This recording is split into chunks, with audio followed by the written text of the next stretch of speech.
नमस्कार दोस्तों, एक बार पुनः स्वागत है आपका अपने YouTube channel Gangotri GS academy में।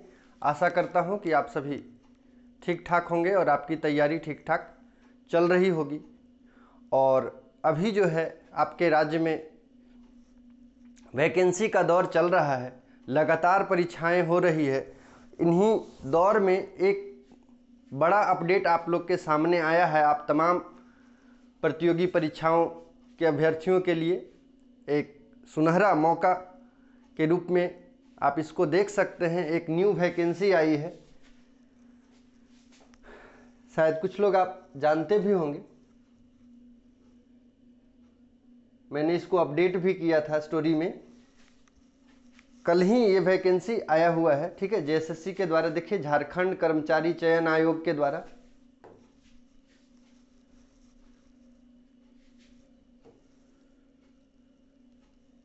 झारखंड कर्मचारी चयन आयोग के द्वारा, ठीक है, एक न्यू वैकेंसी आई हुई है। उसको आप लोग ध्यान से देख लीजिए। देखिए, विज्ञापन संख्या इसका 23/2024, झारखंड क्षेत्रीय कार्यकर्ता प्रतियोगिता परीक्षा 2024, ठीक है, झारखंड क्षेत्रीय कार्यकर्ता प्रतियोगिता परीक्षा 2024। इसका जो कोड है देख लीजिएगा, JFWCE 2024। ये आपको जेएसएससी के वेबसाइट से मिल जाएगा, या टेलीग्राम चैनल आप लोग ज्वाइन कर लीजिएगा तो हम इसको वहीं पे डाल देंगे। ऐसे फेसबुक जो है मेरा, उसका स्टोरी में हम कल ही लगा चुके हैं, ठीक है। देखिए, झारखंड क्षेत्रीय प्रतियोगिता परीक्षा 2024 के लिए ऑनलाइन आवेदन आमंत्रित किए जाते हैं, ठीक है। अभ्यर्थी विवरणिका की विभिन्न कंडिकाओं में विहित शैक्षणिक योग्यता तथा निर्धारण आयु सीमा के अंतर्गत आवेदन दे सकते हैं। ऑनलाइन आवेदन आयोग के वेबसाइट पर किया जा सकता है, ठीक है। अब देखिए, बाकी डिटेल आप इसको देख लीजिएगा। मेरा उद्देश्य था कि आपको इसके बारे में जानकारी दे देना। इसके अलावा सीटों की संख्या यदि बात करें तो देखिए, ये क्रमवार सीटों की संख्या यहाँ पर दी हुई है। अनारक्षित के लिए देखिए 230 है, अनुसूचित जनजाति के लिए 133 है, इसके अलावा अनुसूचित जाति के लिए 44 है, अत्यंत पिछड़ा वर्ग 45, पिछड़ा वर्ग 7 और आर्थिक रूप से कमजोर वर्ग EWS जिसको बोलते हैं 51, ठीक है। टोटल कुल जो रिक्तियों की संख्या है वो 510। तो 510 वैकेंसी इसके अंतर्गत आया हुआ है। बाकी आप लोग CGL की भी तैयारी कर ही रहे हैं, तो इसके सिलेबस की बात करें तो सिलेबस लगभग सेम ही है, ठीक है, लगभग सेम ही है। इसके अलावा यहाँ पे आप देख सकते हैं, अभ्यर्थियों को आयोग में आवेदन प्राप्त होने की अंतिम तिथि तक मान्य प्राप्त शैक्षणिक संस्थान से न्यूनतम मैट्रिक 10वीं कक्षा उत्तीर्ण होना चाहिए, यानी मैट्रिक लेवल पे ये वैकेंसी आया हुआ है, ठीक है, मैट्रिक लेवल पे ये वैकेंसी है। इसके अलावा आप इसको डिटेल में देख सकते हैं। इसके अलावा प्रतियोगी ये जो है, इसमें सीधी नियुक्ति होती निर्धारित निम्न मानक के अनुसार अनुमान्य होगा। देखिए, कुछ छूट वगैरह भी मिलता है, जैसे आप स्पोर्ट्स वगैरह से होते हैं तो उसके लिए आपको अलग से उसका जो सर्टिफिकेट होगा वो सब आपको दिखाना पड़ेगा। इसके बाद देखिए, क्षेत्रीय कार्यकर्ता पद स्वास्थ्य चिकित्सा शिक्षा एवं परिवार कल्याण विभाग, न्यूनतम सीमा की देख लीजिए 1/8/2024, 1/8/2024 बोला जा रहा है, ठीक है। इसके अलावा थोड़ा सा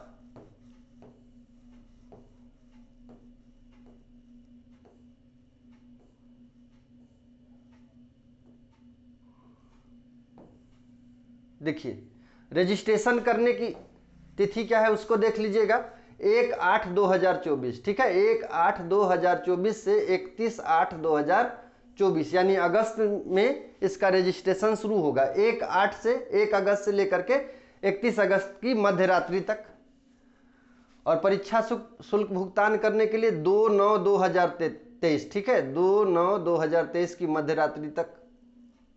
देखिए, 2/9/2023 लिखा है, 2024 चल रहा है, चलिए कोई बात नहीं, 2/9/2024 की मध्य रात्रि तक कभी कभी मिस्टेक आयोग से भी हो जाता है, क्या करिएगा, आयोग से भी कभी कभी मिस्टेक हो जाता है, टाइपिंग एरर है। 2/9/2023 लिखा हुआ है, 2/9/2024 होना चाहिए।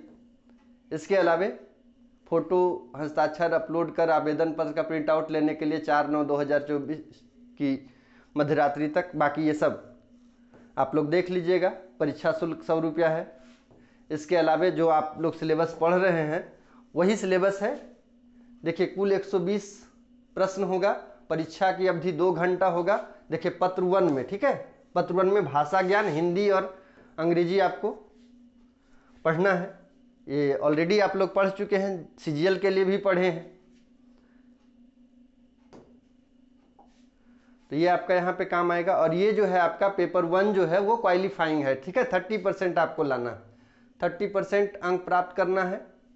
इसके अलावे दूसरा जो है, जैसा कि जेएसएससी के सभी एग्जाम में आप लोग देखते हैं, जेएसएससी के सभी एग्जाम में झारखंड संबंधित कोई भी एग्जाम होगा उसमें जनजातीय भाषा का आपका चयन करना रहता है। जनजातीय भाषा आपको जानना आवश्यक होता है। तो जनजातीय भाषा पेपर 2 के अंतर्गत है। देख लीजिए इसमें हिंदी, अंग्रेजी, संस्कृत, उर्दू, संथाली, बांग्ला, मुंडारी, हो, खड़िया, मतलब झारखंड में जो स्थानीय भाषा है उसका किसी एक भाषा का आपका चयन करना होगा।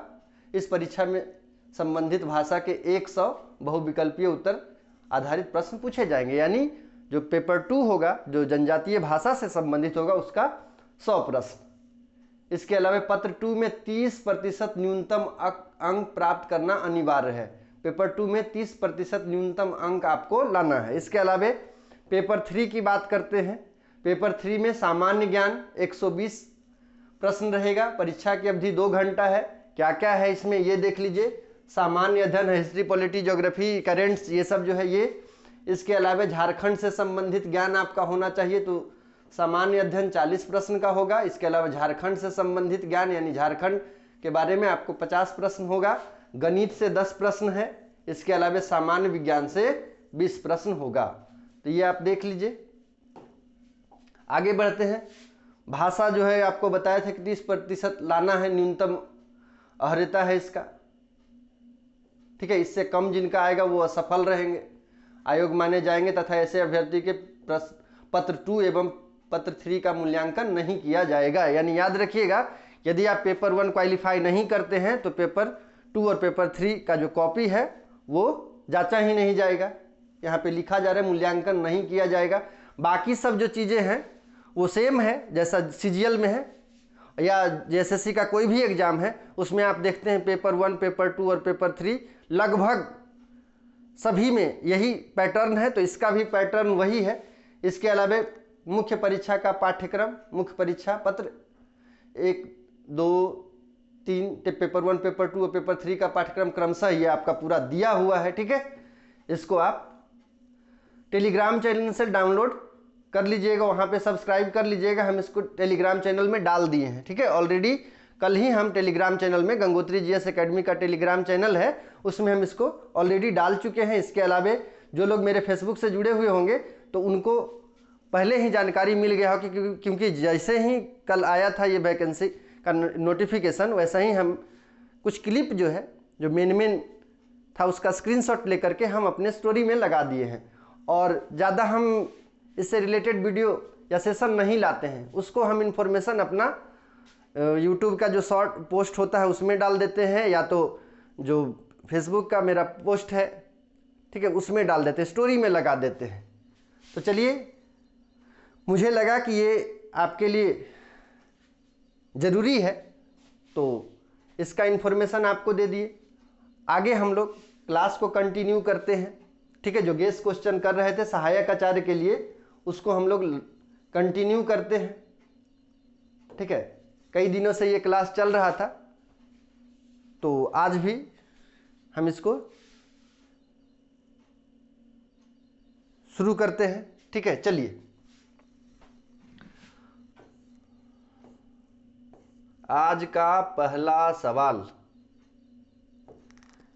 आज का पहला सवाल ये लास्ट क्लास में, ये लास्ट क्लास का अंतिम सवाल था, ठीक है। लास्ट क्लास का ये अंतिम सवाल था। इसको देखिए, महान महान भौतिक विज्ञानी स्टीफन हॉकिंस ने अपनी किस पुस्तक में बिग बैंग सिद्धांत का समर्थन किया है? A brief history of time, geographic, natural history का और कॉस्मोस। तो इसका सही आंसर हो जाएगा a brief history of time. Stephen Hawkins के बारे में यदि आप जानते हैं तो वो ब्लैक होल पे काम कर रहे थे, ठीक है। ब्लैक होल याद रखिएगा, इस पर काम कर रहे थे। और इनकी जो पुस्तक है a brief history of time. अब देखिए, ब्लैक होल से संबंधित कभी कभी सवाल पूछता है, तो क्या सवाल पूछेगा उसको हम आपको बता देते हैं। ब्लैक होल शब्द किसके द्वारा दिया गया है? तो याद रखिएगा जॉन ए व्हीलर के द्वारा। जॉन ए व्हीलर, ठीक है, जॉन ए व्हीलर के द्वारा यह शब्द दिया गया है, ठीक है। ब्लैक होल शब्द जॉन ए व्हीलर के द्वारा दिया गया है। इसके अलावे इसके बारे में, ठीक है, इसके बारे में सबसे पहले एस चंद्रशेखर के द्वारा बताया गया था। एस चंद्रशेखर, ठीक है, एस चंद्रशेखर के द्वारा इसके बारे में बताया गया था। कब बताया गया था? तो 1930 ईस्वी में। इसको भी अपने माइंड में रखिएगा। और एस चंद्रशेखर भारतीय है, नाम से ही आपको पता चल रहा है ये भारतीय है। और जॉन ए व्हीलर जो है अमेरिकी भौतिक शास्त्री है, ठीक है, अमेरिकी है, अमेरिका के हैं, तो ये याद रखिएगा। इसके अलावे जियोग्राफिक ये पुस्तक जो है आपको बताए थे, ये स्ट्रैबो के द्वारा लिखा गया है, स्ट्रैबो। और स्ट्रैबो जो है रोमन विद्वान है, स्ट्रैबो जो है रोमन विद्वान है। इसके अलावे हिस्टोरिका आपको बताए थे कि हेरोडोटस का है, हिस्टोरिका हेरोडोटस का है। और हेरोडोटस को इतिहास का पिता माना जाता है, इतिहास का पिता, इतिहास का जनक हेरोडोटस को माना जाता है। और डेल्टा शब्द का प्रयोग सबसे पहले हेरोडोटस के द्वारा किया गया था। हेरोडोटस के द्वारा ही बताया गया था कि नील नदी जो है डेल्टा का निर्माण करती है, ठीक है, नील नदी डेल्टा का निर्माण करती है, हेरोडोटस के द्वारा दिया गया था। और हेरोडोटस ये भी बताते हैं कि भूगोल का अध्ययन ऐतिहासिक परिप्रेक्ष्य में किया जाना चाहिए। इसके अलावा कॉस्मोस के बारे में आप लोग जानते हैं। कॉस्मोस हमबोल्ट की रचना है, हमबोल्ट, ठीक है। इसके अलावा कॉस्मोस यदि आप लोग जान रहे हैं तो अर्धकुंडे भी जानिए, अर्धकुंडे। तो अर्धकुंडे जो पुस्तक है ये आपका रीटर की है, रीटर यानी कार्ल रीटर का नाम आप लोग सुने होंगे, कार्ल रीटर। तो अर्धकुंडे इनकी पुस्तक है। तो इतना बात आप याद रखिएगा, हो सकता है आपके एग्जाम में ये पूछा जा सकता है, ठीक है। चलिए अगला सवाल देखिए, सौर मंडल के बारे में विश्व के समक्ष जानकारी प्रस्तुत करने का श्रेय किस विद्वान को जाता है? आपको बताना है कि सौर मंडल के बारे में जानकारी प्रस्तुत करने का श्रेय किस विद्वान को जाता है। आपके पास ऑप्शन है कॉपरनिकस, केपलर, गैलीलियो, इनमें से कोई नहीं। तो इसका सही आंसर होगा कॉपरनिकस, ठीक है, इसका सही आंसर होगा कॉपरनिकस। कॉपरनिकस के द्वारा हेलियोसेंट्रिक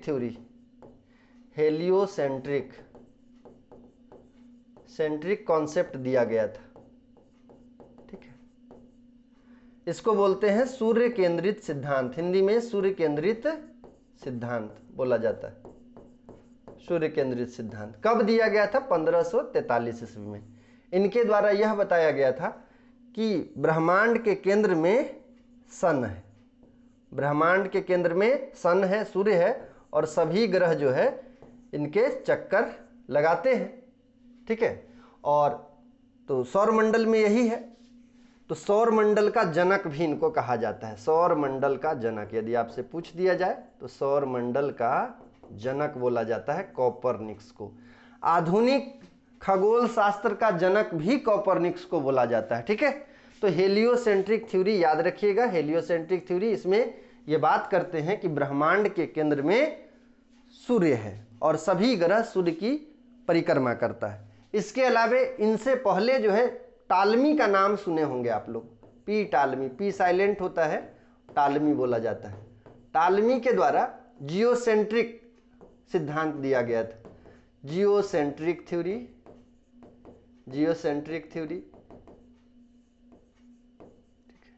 भू केंद्रीय सिद्धांत, भूकेंद्रीय सिद्धांत। ये जो है 140 ईस्वी में दिया गया था, ठीक है, 140 ईस्वी में। और इसमें बोला गया था कि यूनिवर्स के सेंटर में पृथ्वी है। तो ये बाद में गलत साबित कर देते हैं कोपरनिकस की पृथ्वी जो है ब्रह्मांड के केंद्र में नहीं है, सूर्य ब्रह्मांड के केंद्र में है। और सोलर सिस्टम की बात भी ये करते हैं, क्योंकि सोलर सिस्टम में है, सूर्य केंद्र में है सोलर सिस्टम के, और सभी ग्रह इसका चक्कर लगाता है।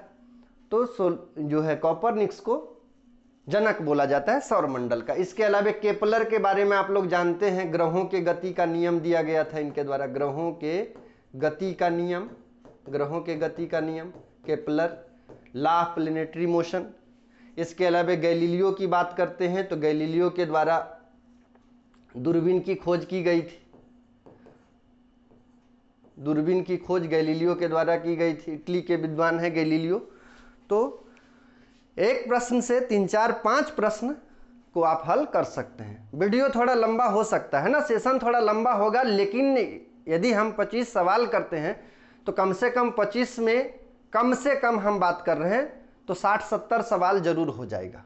अभी 2 सवाल किए हैं, 2 सवाल में कम से कम 10-12 सवाल आप इसके अंदर समाहित है। तो इस प्रकार से पढ़ें कि कम समय में ज़्यादा से ज़्यादा जो है आपका सिलेबस कवर हो और ज़्यादा से ज़्यादा आपका उसमें प्रश्न मिले, ठीक है। चलिए अगला सवाल। हाँ, कुछ स्टूडेंट का ये भी रहता है कि जल्दी जल्दी क्वेश्चन करा दिए, जल्दी जल्दी क्वेश्चन। भाई जल्दी जल्दी क्वेश्चन करके क्या करिएगा बताइए? आखिरकार कोई गाड़ी छूट तो नहीं रहा है।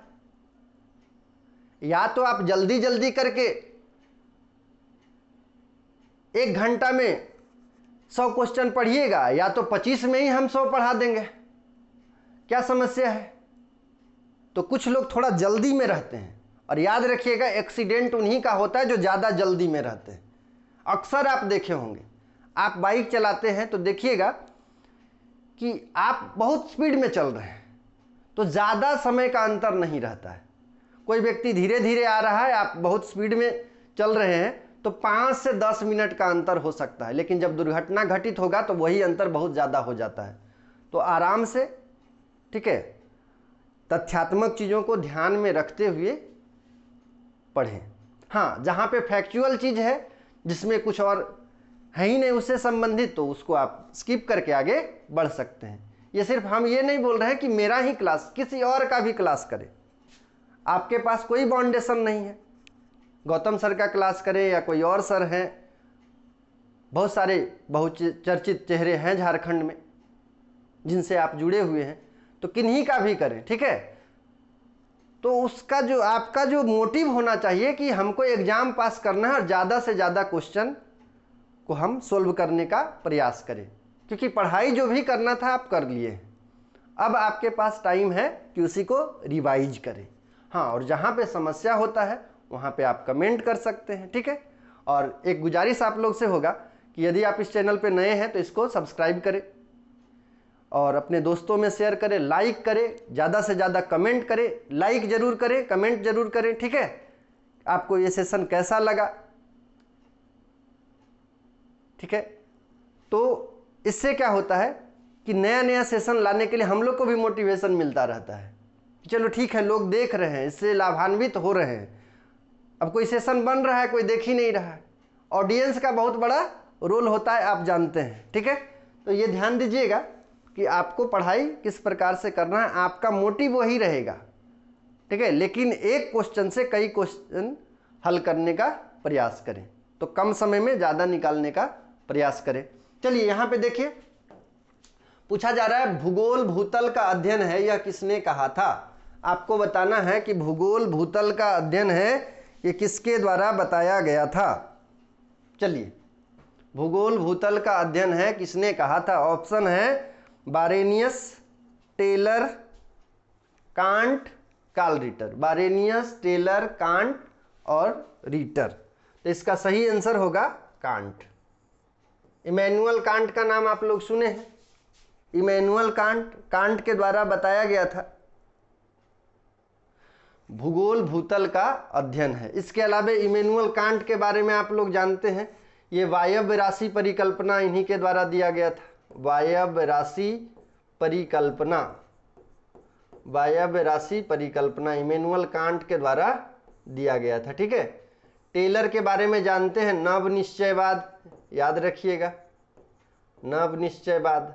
ठीक है। चलिए अगला सवाल, ग्रहों की गति का नियम प्रतिपादित किसने किया था? इसका ऑलरेडी हम आंसर बता चुके हैं। ग्रहों के गति का नियम का प्रतिपादन किसने किया था? देखिए तो केपलर, केपलर के द्वारा किया गया था। Law of planetary motion, law of planetary motion, planetary motion, ग्रहों के गति का नियम, ग्रहों के गति का नियम। अब यहां पे ध्यान दीजिए, देखिए अभी हम बोले कि किस तरीके से पढ़ना है। यदि उस तरीके से आप पढ़े रहिएगा तो एक सवाल आपको कई सवाल का आंसर दे सकता है।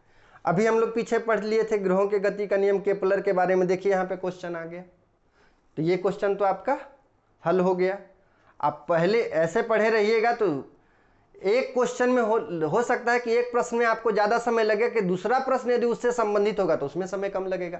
तो वही समय आप कहीं और प्रश्न में दे सकते हैं, जो नहीं आ रहा है उसको आप रिकॉल कर सकते हैं, है ना, रिमाइंड कर सकते हैं। चलिए अगला सवाल, बाकी गैलीलियो के बारे में आप लोग जानते हैं, दूरबीन की खोज की थी, अब आपको बता दिए। न्यूटन के बारे में आप लोग जानते हैं, न्यूटन का गति का नियम, थर्ड गति जो न्यूटन का नियम है, थर्ड लॉ आप लोग जानते हैं, every action has equal and opposite reaction. ठीक है, प्रत्येक क्रिया का कोई ना कोई प्रतिक्रिया होती है। बाकी first law, second law, third law, ये सब आप लोग पढ़े होंगे। भूगोल का मैटर नहीं है, फिजिक्स का मैटर है, तो फिजिक्स वाले सर के लिए छोड़ा जाए उसको। चलिए अगला सवाल, निम्नलिखित में से किस मंडल में मेघ गर्जन होता है? किस मंडल में मेघ गर्जन होता है? आपको बताना है कि किस मंडल में मेघ गर्जन होता है। ऑप्शन है आपके पास, ओजोन मंडल, क्षोभ मंडल, समताप मंडल, इनमें से कोई नहीं। तो इसका सही आंसर होगा क्षोभ मंडल। इसका सही आंसर क्या होगा? क्षोभ मंडल। आप लोग पढ़े होंगे तो मौसम संबंधी समस्त घटनाएं, मौसम संबंधित समस्त घटनाएं, समस्त घटनाएं क्षोभ मंडल में घटित होती है, क्षोभ मंडल में घटित होती है।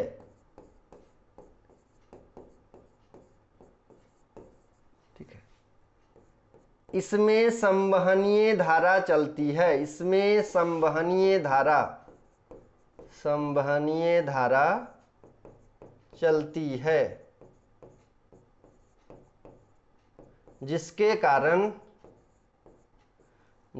कारण इसे संवहन मंडल भी कहते हैं, संवहन मंडल कहते हैं, मंडल कहते हैं। कन्वेक्शनल जोन, कन्वेक्शनल लेयर बोलते हैं। ठीक है, कन्वेक्शनल लेयर। ठीक है, संवहनीय मंडल, संवहनीय परत इसको कहा जाता है। तो क्षोभ मंडल याद रखिएगा। चलिए अगला सवाल,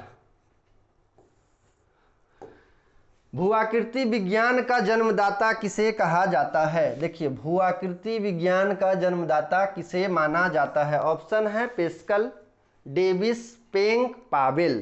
तो इसका सही आंसर होगा पेसल। ठीक है, सही आंसर होगा पेसल। पेसल को भूआकृति विज्ञान का जन्मदाता माना जाता है। बाकी और जो ऑप्शन है, डेविस है, पेंक है, पावेल है। तो डेविस के बारे में आपको पता है कि डेविस एक ऐसे अमेरिकी विद्वान है, अमेरिकी भूगर्भवेत्ता है या भूआकृति वेत्ता है, जो इतना काम किए हैं कि किसी अन्य के योगदानों की तुलना में, यदि पूरे अमेरिका के विद्वान की तुलना करें तो सभी को एक तरफ रखेंगे और एक तरफ डेविस रहेंगे। इतना काम डेविस के द्वारा किया गया है।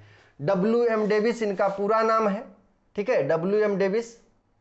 डेविस के द्वारा भूआकृति चक्र आप लोग जानते हैं, भूआकृति चक्र की संकल्पना दी गई है, ये याद रखिएगा।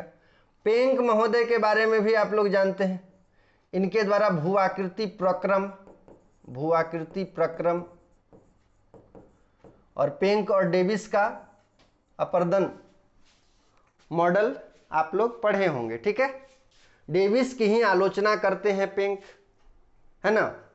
पेंक जर्मन विद्वान है, जर्मनी के विद्वान है, और जर्मन भाषा में इनका भूआकृति चक्र, भूआकृति प्रक्रम जो बोलते हैं, जियोमॉर्फिक प्रोसेस बोलते हैं, उनका जो है प्रकाशन हुआ था। तो इनका जो भाषा था वो थोड़ा कठिन था, जर्मन भाषा कठिन था, जिसके कारण इनको कम प्रसिद्धि मिली। लेकिन बाद में जैसे जैसे उसका अनुवाद हुआ वैसे वैसे इनको डेविस से ज़्यादा प्रसिद्धि प्राप्त होना शुरू हुआ, ठीक है। क्योंकि डेविस के मॉडल में ये बोला गया था कि उत्थान समाप्त होने के बाद जो है अपर्दन शुरू होता है। लेकिन ऐसा नहीं है, जैसे ही स्थल रूप का उत्थान होता है उस क्षेत्र में भूआकृति का प्रक्रम जो है वो कार्य करना शुरू होता है। ये बात पेंक के द्वारा बताया गया था कि उत्थान और अपर्दन की प्रक्रिया साथ साथ चलती है। तो चलिए कुछ सेशन जब आगे हम लोग मिलेंगे तो उसमें डेविस, पेंक ये सभी का जब भूगोल का पूरा क्लास जब कराएंगे तो उसमें हम लोग ये सभी की चर्चा कर लेंगे। आज के लिए इतना आप याद रखिए। इसके अलावा पावेल का नाम सुने होंगे, पावेल मेजर थे, ठीक है। और इनके द्वारा बेस लेवल याद रखिएगा, बेस लेवल आधार तल की संकल्पना दी गई है। आधार तल की संकल्पना इनके द्वारा बताया गया था कि नदी जो है आधार तल के बाद अपर्दन नहीं कर सकती, तो बेस लेवल याद रखिएगा पावेल के द्वारा। चलिए अगला सवाल, नॉर्वे में अर्धरात्रि के समय सूर्य कब दिखाई पड़ता है? नॉर्वे में अर्धरात्रि के समय सूर्य कब दिखाई पड़ता है? नॉर्वे के बारे में आप लोग जानते हैं कि नॉर्वे को मध्यरात्रि में सूर्योदय का देश बोला जाता है। मध्य रात्रि में सूर्योदय का देश, सूर्योदय का देश नॉर्वे, ठीक है। इसके अलावे उगते सूरज का देश जापान को बोला जाता है। उगते सूरज का देश ये जापान है, क्योंकि जापान पूरब में स्थित है। जापान पूरब में स्थित है और पृथ्वी वेस्ट टू ईस्ट घूमती है, पश्चिम से पूरब घूमती है। इसके कारण इसको जो है जापान को उगते सूरज का देश बोला जाता है, क्योंकि सूर्योदय सबसे पहले जापान में होता है ईस्ट में होने के कारण, ठीक है। तो आपको बताना है कि नॉर्वे में अर्धरात्रि के समय सूर्य कब दिखाई पड़ता है। ऑप्शन है 12 अगस्त, 21 जून, 21 जुलाई, 21 मार्च, ठीक है। 12 अगस्त, 21 जून, 21 जुलाई, 21 मार्च। सही आंसर क्या है? 21 जून। 21 जून।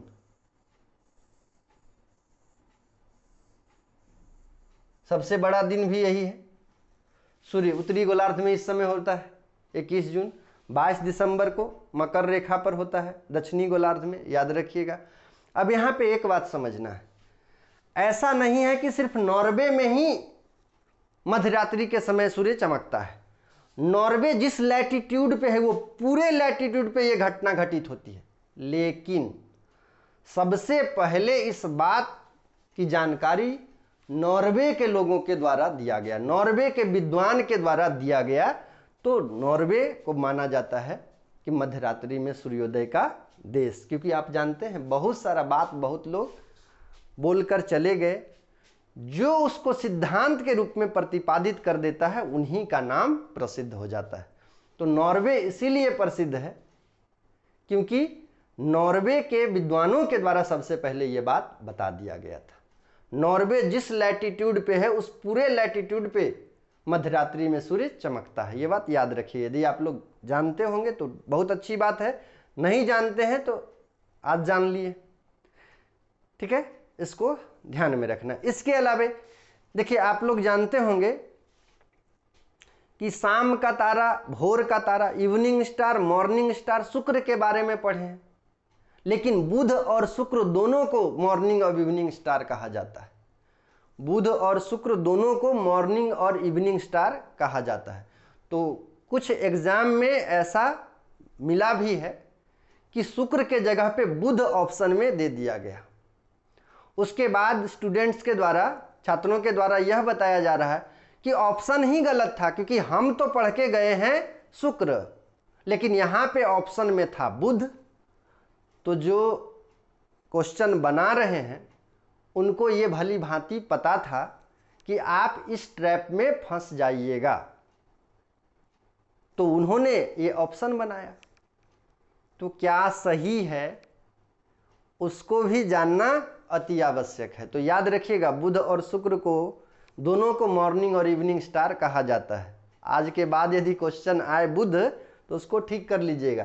तो यहाँ पे समझिएगा मध्यरात्रि में सूर्योदय का देश नॉर्वे को कहा जाता है, और नॉर्वे जिस लैटिट्यूड पे है वो पूरे लैटिट्यूड पे मध्यरात्रि में सूर्य जो है चमकता है, सूर्य दिखाई पड़ता है, और जापान को उगते सूरज का देश कहा जाता है। चलिए अगला सवाल।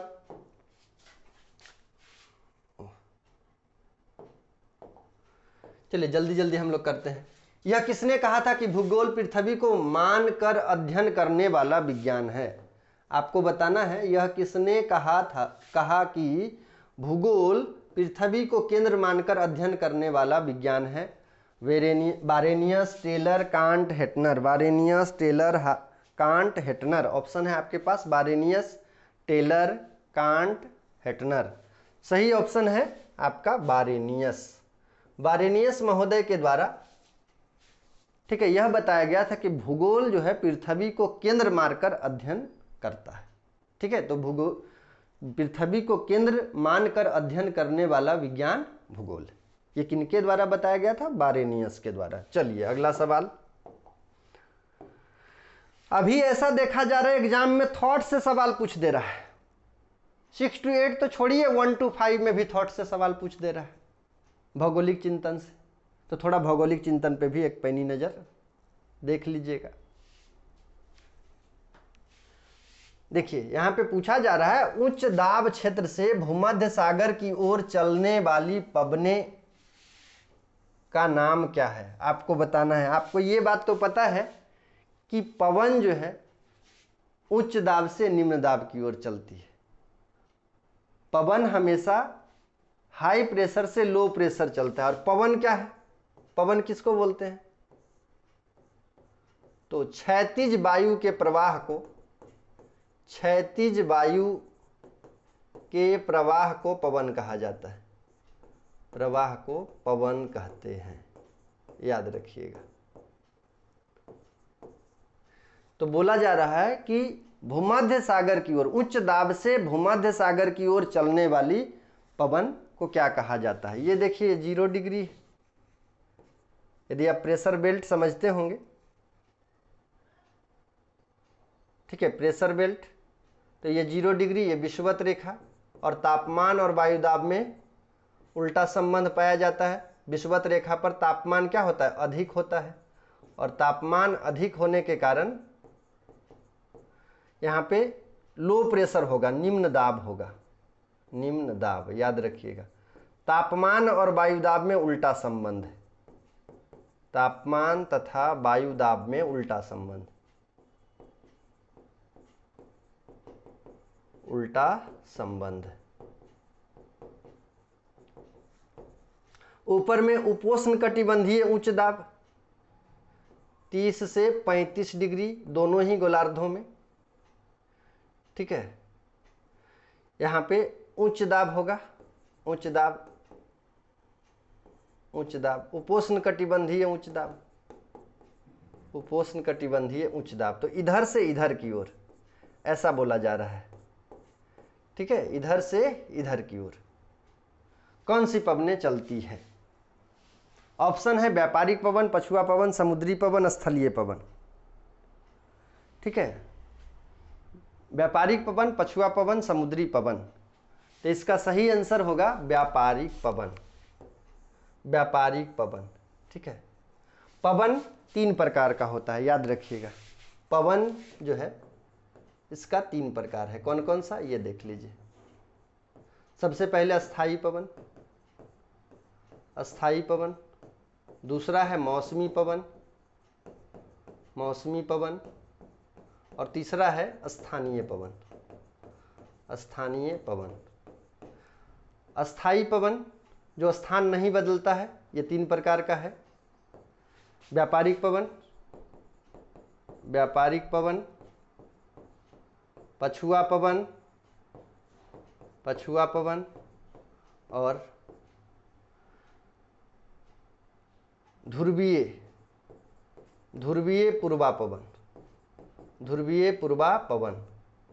पछुआ पवन को गरजता चालीसा 40 डिग्री पर गरजता चालीसा बोलते हैं, गरजता चालीसा।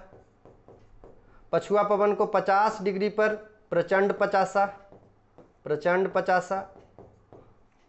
ठीक है, और 60 डिग्री पर इसको चीखता साठा बोला जाता है, चीखता साठा बोलते हैं, याद रखिएगा। पछुआ पवन से ये सवाल पूछा जाता है। इसके अलावा मौसमी पवन की बात करें तो मौसमी पवन में मानसून आ जाता है, मानसून। इसके अलावा स्थलीय समीर, स्थलीय समीर। सागरीय समीर, सागरीय समीर। घाटी समीर, पर्वतीय समीर। ये सभी मानसूनी पवन है या मौसमी पवन है, सीजनल विंड बोला जाता है। अस्थाई पवन भी इसको बोलते हैं, मौसमी पवन को अस्थाई पवन बोलते हैं। ऋतु परिवर्तन के साथ अपना दिशा बदल लेता है। ठीक है, तो मानसून, स्थलीय पवन, सागरीय समीर, सागरीय समीर, घाटी समीर, पर्वतीय समीर, ये सभी मौसमी पवन के उदाहरण हैं। ये भी पूछा जा सकता है कि निम्नलिखित में कौन सा मौसमी पवन है। ठीक है, याद रखिएगा। इसके अलावा स्थानीय पवन में आप लोग जानते हैं, स्थानीय पवन 2 प्रकार का है, गर्म स्थानीय पवन और ठंडी स्थानीय पवन, ठंडी स्थानीय पवन। ठीक है, अलग से दोनों का लिस्ट है, उसको आप लोग पढ़े होंगे। तो यहाँ पे इतना ध्यान रखना है। अब देखिए, यहाँ पे ऑप्शन था पछुआ पवन, समुद्री पवन, स्थलीय पवन, पछुआ पवन। देखिए, अस्थाई पवन है, हम आपको बता दिए। समुद्री पवन, समुद्री पवन यानी आप समझ लीजिएगा सागरीय समीर। ठीक है, सागरीय समीर जो दिन में सागर से स्थल की ओर चलता है, रात्रि में स्थल से सागर की ओर जो चलता है उसको स्थलीय समीर बोला जाता है। ठीक है, रात्रि में चलता है। तो समुद्री समीर इसका मतलब सागरीय समीर। इसके अलावा स्थलीय पवन या स्थलीय समीर आपको बता दिए हैं, रात्रि के समय में चलता है स्थल भाग से समुद्र की ओर। तो इतना आपको इसमें याद रखना है। चलिए, बाकी आगे यदि कॉन्सेप्ट में कुछ दिक्कत होगा कमेंट करिएगा, हम आपको सेशन अलग से ला देंगे। लेकिन अभी उतना टाइम आप लोग के पास है नहीं। यहाँ पे देखिए, नेक्स्ट सवाल है 35 नंबर। हवाई जहाज प्रायः किस मंडल में उड़ाया जाता है? हवाई जहाज किस मंडल में उड़ाया जाता है? ऑप्शन है आपके पास, क्षोभ मंडल, समताप मंडल, समतल मंडल, संताप मंडल, मध्य मंडल। ठीक है, सही आंसर है, इसका जो सही आंसर है वो है समताप मंडल। समताप मंडल क्यों है इसका आंसर? इसका आंसर समताप मंडल क्यों है? तो समताप मंडल इसलिए है क्योंकि समताप मंडल में मौसम संबंधी घटनाएं घटित नहीं होती है। ठीक है, समताप मंडल में, समताप मंडल में मौसम संबंधी घटनाएं, मौसम संबंधी घटनाएं घटित नहीं होती, घटित नहीं होती है, याद रखिएगा। तो इसके लिए ये जो है वायुयान के लिए उपयुक्त दशा उपलब्ध कराता है। ठीक है, या वायुयान के लिए फेवरेबल कंडीशन उपलब्ध कराता है। चलिए अगला सवाल।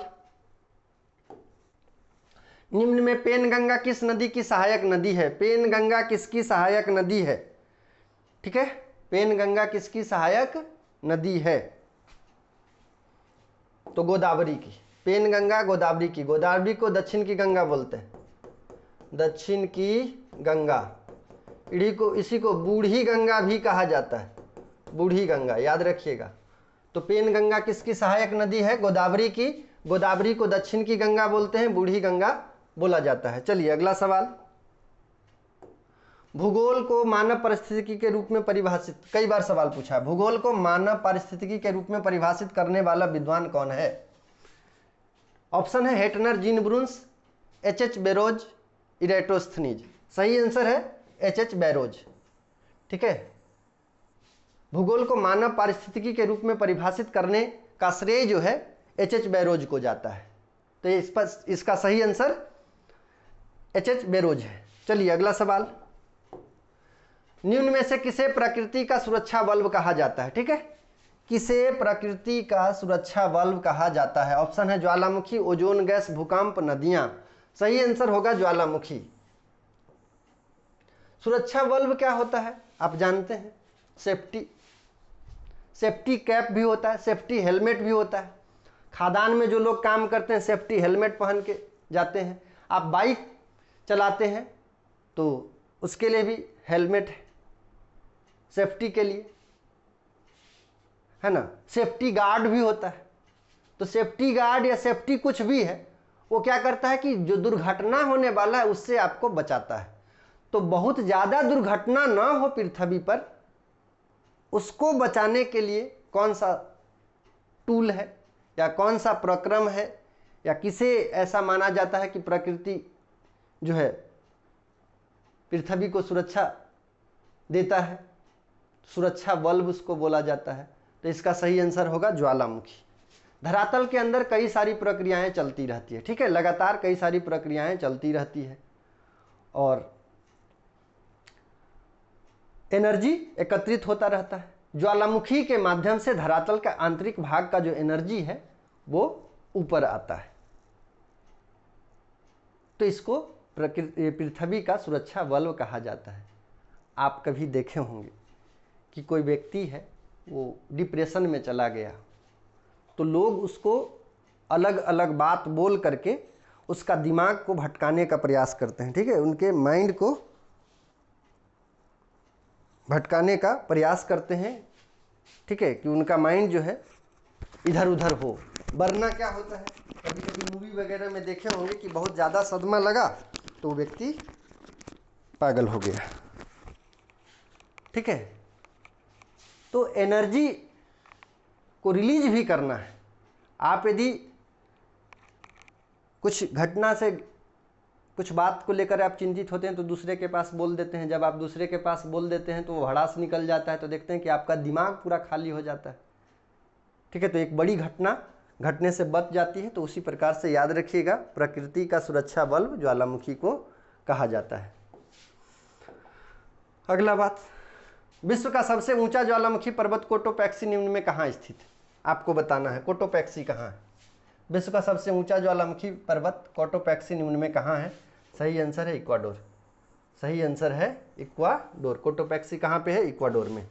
चलिए अगला सवाल, केरल की जीवन रेखा किस नदी को कहा जाता है?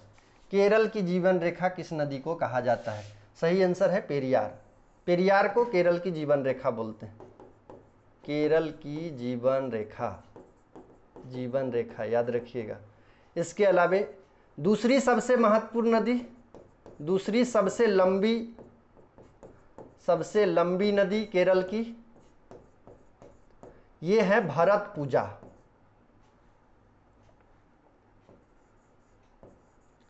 भरतपुजा नाम सुने होंगे। तीसरी सबसे लंबी नदी या महत्वपूर्ण नदी बोल सकते हैं, यह है पंबा नदी। ठीक है, और पंबा नदी के निकट ही है सबरीमाला मंदिर। आप लोग जानते हैं सबरीमाला, है ना, जो बहुत सारा न्यूज में रहा है। तो ये याद रखिएगा। इसके अलावा पाइकारा नदी तमिलनाडु की नदी है।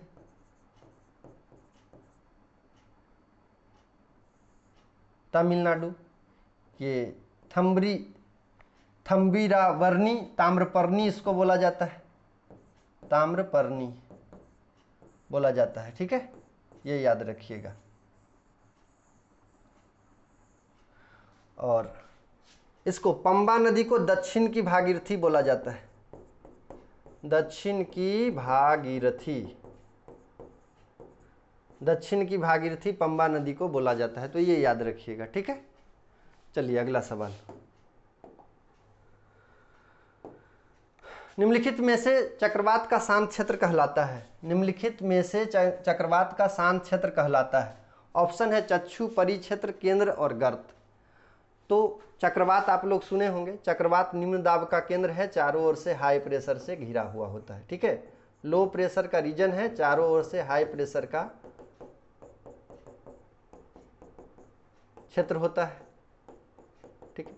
चक्रवात निम्न दाब का केंद्र है और चारों ओर से उच्च दाब से घिरा हुआ होता है तथा पवने, ठीक है, पवने उच्च दाब से निम्न दाब की ओर चला करती है, पवने उच्च दाब से निम्न दाब की ओर चला करती है। तो ये चक्रवात है और चक्रवात का जो केंद्रीय भाग है इसी को चक्रवात का चक्षु कहा जाता है, चक्षु, आंख, नेत्र, ठीक है, ये याद रखिएगा। तो सही आंसर ये है। तो चक्रवात का जो शांत क्षेत्र है उसको क्या कहा जाता है, तो चक्षु कहा जाता है। चलिए अगला सवाल,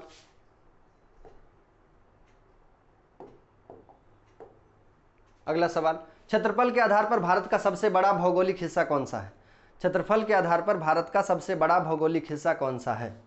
चलिए इसका सही आंसर होगा दक्कन का पठार, दक्कन का पठार, याद रखिएगा, सही आंसर है दक्कन का पठार, क्योंकि आपको पता है भूआकृति दृष्टिकोण से सबसे बड़ा विभाग प्रायद्वीपीय पठार है, ठीक है। भूआकृति दृष्टिकोण से सबसे बड़ा, भारत का सबसे बड़ा भूआकृतिक विभाग प्रायद्वीपीय पठार है। दक्कन का पठार जो है प्रायद्वीपीय पठार का ही हिस्सा है। तो क्षेत्रफल के आधार पर भारत का सबसे बड़ा भौगोलिक हिस्सा कौन सा है, दक्कन का पठार है, ठीक है। चलिए अगला सवाल, निम्न में से नवीनतम पर्वतमाला कौन सी है, आपको बताना है कौन सी नवीनतम पर्वतमाला है, निम्न में से कौन सी नवीनतम पर्वतमाला है। इसका सही आंसर होगा रॉकीज, रॉकीज, ठीक है। रॉकीज जो है वो नवीनतम पर्वतमाला है। क्यों, क्योंकि पर्वत का जो वर्गीकरण किया गया है वो आयु के आधार पर भी किया गया है, ठीक है, निर्माण अवधि के आधार पर किया गया है, निर्माण प्रक्रिया के आधार पर किया गया है। तो अवधि के आधार पर, निर्माण अवधि के आधार पर प्री कैम्ब्रियन, कैलिडोनियन, हर्सिनियन और अल्पाइन। तो ये जो है अल्पाइन काल में बना है, तो इसको सबसे नवीन माना जाता है, ठीक है, बाकी सब प्राचीन है। चलिए, और पर्वतों का वर्गीकरण पढ़े होंगे, तो बलित पर्वत के बारे में जहाँ तक बात करें तो जो टर्सरी पीरियड में बना है, जो टर्सरी काल में बना है, टर्सरी काल में या उसके बाद बना है उसको नवीन बलित बोलते हैं, टर्सरी काल से जो पहले बना है उसको प्राचीन बलित पर्वत कहा जाता है। चलिए अगला सवाल, निम्न में से वायुमंडल की सबसे निचली परत कौन सी है, वायुमंडल की सबसे निचली परत कौन सी है। इसका सही आंसर होगा क्षोभ मंडल, ठीक है, क्षोभ मंडल। नीचे से शुरू करते हैं, क्षोभ मंडल, समताप मंडल, माध्य मंडल, आयन मंडल, बाह्य मंडल, यही है। और ये दोनों जो है ये ताप मंडल के अंतर्गत आता है, ताप मंडल। तो ऑप्शन में देखिएगा क्षोभ मंडल, समताप मंडल, मध्य मंडल और ताप मंडल होगा, तो ये सही होगा, ठीक है। आयन मंडल और बाह्य मंडल ताप मंडल के अंतर्गत आता है, तो इसको ध्यान में रखिएगा। चलिए अगला सवाल, निम्न में से विश्व का सबसे ऊंचा जलप्रपात कौन सा है, निम्न में से विश्व का सबसे ऊंचा जलप्रपात एंजल जलप्रपात, विश्व में सबसे ऊंचा जलप्रपात एंजल जलप्रपात वेनेजुएला में। चलिए, नियाग्रा जलप्रपात कहाँ स्थित है, नियाग्रा जलप्रपात इरी और ओंटारियो के बीच है, ठीक है।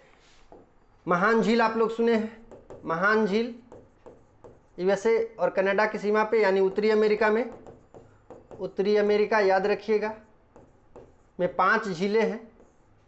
इसके लिए होम्स याद रखिएगा, होम्स, महान झीलों में एच से ह्यूरन हो जाएगा, ह्यूरन, होम्स याद रखिएगा, ओ से ओंटारियो होगा, ओंटारियो, एम से मिशिगन, ई से इरी और एस से सुपीरियर, सुपीरियर सबसे बड़ी मीठे पानी की झील सुपीरियर है।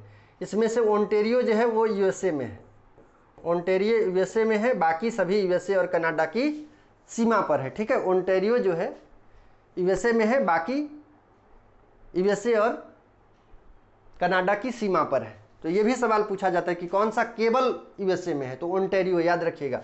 और ईरी और ओंटेरियो के बीच, ठीक है, ईरी झील और ओंटारियो, ईरी और ओंटारियो के बीच में है नियाग्रा जलप्रपात, नियाग्रा जलप्रपात। तो आपको बता दिए ईरी और ओंटारियो कहाँ पे है, यूएसए और कनाडा की सीमा पर है। ठीक है, तो ये यूएसए की है, ये यूएसए, क्योंकि कनाडा तो है नहीं ऑप्शन में, क्योंकि कनाडा तो ऑप्शन में है नहीं, तो सही आंसर क्या होगा, यूएसए। तो इतना आपको याद रखना। देखिए 4-5 सवाल यहां से भी आ रहा है। अगला सवाल, निम्न में से संचार उपग्रह किस वायुमंडल स्तर में स्थित है। चलिए समताप बताना है आपको कि संचार उपग्रह किस मंडल में है, संचार उपग्रह किस मंडल में है।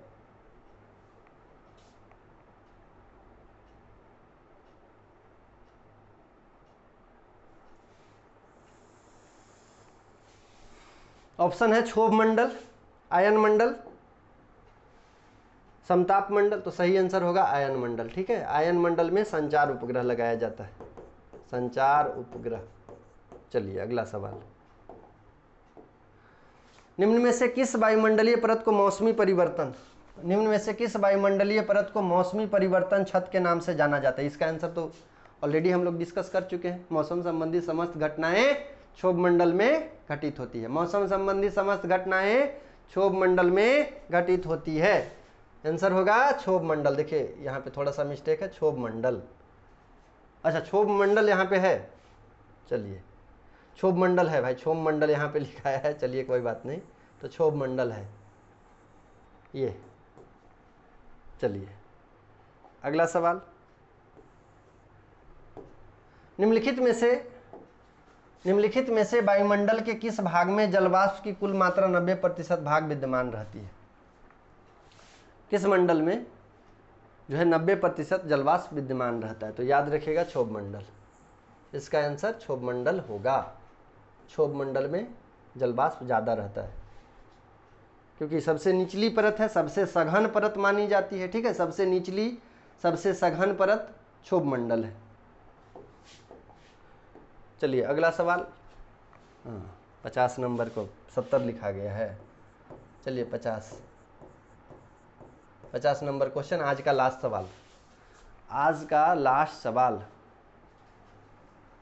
निम्नलिखित में से विश्व की सर्वाधिक गहरी झील कौन सी है। Michigan, Baikal, Titicaca, Victoria. तो देखिए इसका सही आंसर है बैकाल झील, रूस में है, बैकाल झील रूस में पड़ता है। बाकी मिशिगन यूएसए में है, ये आपको बता चुके हैं। टिटिकाका के बारे में आप लोग जानते हैं, तो इसका सही आंसर कौन है, बैकाल। ठीक है, टिटिकाका के बारे में याद रखिएगा, सबसे ऊंची नौकागम्य झील है, नौकागम्य, नेविगेबल बोला जाता है, नौकागम्य झील है, नेविगेबल झील है। कहाँ पे है, तो पेरू और बोलीविया की सीमा पर, पेरू और बोलीविया की सीमा पर, पेरू और बोलीविया की सीमा पे। बाकी विक्टोरिया झील ये तो अफ्रीका में है, विक्टोरिया झील अफ्रीका में है। तो आज का सेशन को यहीं पे विराम देते हैं, मिलते हैं नए सेशन में। और आप लोगों से यही गुजारिश है कि यदि इस चैनल पे नए हैं तो इसको सब्सक्राइब करें, दोस्तों में शेयर करें, लाइक करें, कमेंट करें। ठीक है, और नए नए सेशन का लाभ लें। धन्यवाद, जोहार।